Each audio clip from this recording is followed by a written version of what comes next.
আসসালামু আলাইকুম এভরিওয়ান, কেমন আছেন সবাই? আমি মুরাদ হুসাইন চলে এলাম আপনাদের মাঝে আমার নতুন ব্লগ ভিডিও নিয়ে। বেসিক্যালি আমি ঘুরতে অনেক বেশি পছন্দ করি, সেই সুবাদে প্রায় অনেক জায়গায় যাওয়া হয়। তাই ভাবলাম এই সুন্দর সুন্দর মুহূর্তগুলো আপনাদের সাথে শেয়ার করি। যেহেতু ব্লগ ভিডিও শুরু করব, তাই ভাবলাম নিজ এলাকার একটি সুন্দর মনোরম পরিবেশ এবং একটি সুন্দর ক্যাফের ভিউ এবং লোকেশন আপনাদের কাছে শেয়ার করি। এটার লোকেশন হচ্ছে দেয়ারা জুগিহাটি, রূপসা, খুলনা।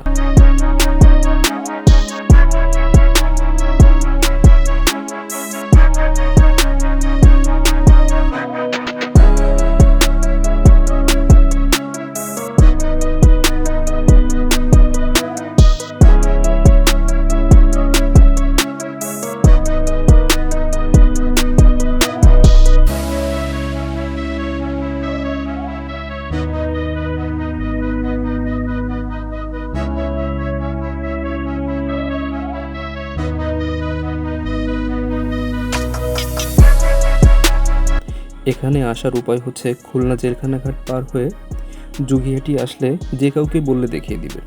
আরেকটি সহজ রাস্তা হলো খুলনা 7 নম্বর ঘাট থেকে নৌকা করে ওপারে আসলেই দেখতে পারবেন। এইখানকার পরিবেশ জাস্ট ওয়াও। মাছ ধরা নৌকা, বড় বড় জাহাজ এবং নদীর যে প্রাকৃতিক দৃশ্য তা দেখে আপনি মুগ্ধ হতে বাধ্য। আসুন এবার এই ক্যাফে নিয়ে কিছু বলি। এই ক্যাফের নাম হচ্ছে 3 ইডিয়টস ক্যাফে। এখানে আপনি খাঁটি গরুর দুধের চা, কফি এবং ঘি দিয়ে ভাজা পোড়া রুটি পাবেন। এনাদের খাবার এবং বিহেভিয়ারের কথা যদি বলি, 10 আউট অফ 10 নিঃসন্দেহে। নদীর পাড়ে বসে যখন চা দিয়ে পোড়া রুটি খাবেন, মনের অজান্তেই কোথায় যেন হারিয়ে যাবেন। আজকের ভিডিওটা এখানেই শেষ করছি। আশা করছি সবাই আমাকে সাপোর্ট করবেন। ধন্যবাদ। আল্লাহ হাফেজ।